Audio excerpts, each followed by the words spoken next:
هذا. wararka laga helayo magaalada Laascaanood ayaa sheegaya in haddeer uu ka socdo dagaal xooggan oo u dhaxeeya maleeshiyada Somaliland iyo ciidanka deegaanka SSC Khaatumo. dagaalkan oo bilaabmay ku dhawaad 4 iyo barkii subaxnimo ayaa waxa soo qaaday maleeshiyada Somaliland oo ku sugan taliska Gooja Cadde oo ay gacan ku gabad ku joogeen kadib markii laga sifeeyay dhammaan aagag dagaal oo hore ay ugu guuldareysteen.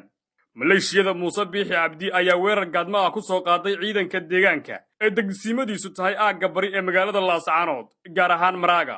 waxayna noo xaqiijiyeen saraakiil ciidan oo aanu la xidhiidhnay in laga gacan sarreeyay aagagga Maraaga oo ay xabadda ka bilaabeen maleeshiyada Somaliland.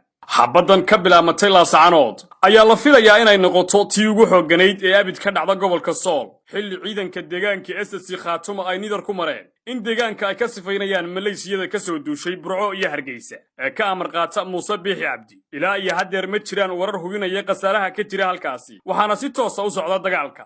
hogaamiyaha dhagarqabaha ah ee Muuse Biixi ayaa diiday inuu ciidamadiisa si nabadgelyo leh uga saaro deegaanka SSC tiyo ay weli soo qaadayaan weerar gaadma waana sababta xoojinaysa ciidamada difaaca SSC Khaatumo iyo midda soo dadejinaysa guuldarrooyinka hareeyay taliska rajiimka ah ee Muuse Biixi. wararkeena dambe ayaad kaga bagan doontaan xogaha dheeraadka ah. Yuusuf Saxardiid, VOS TV.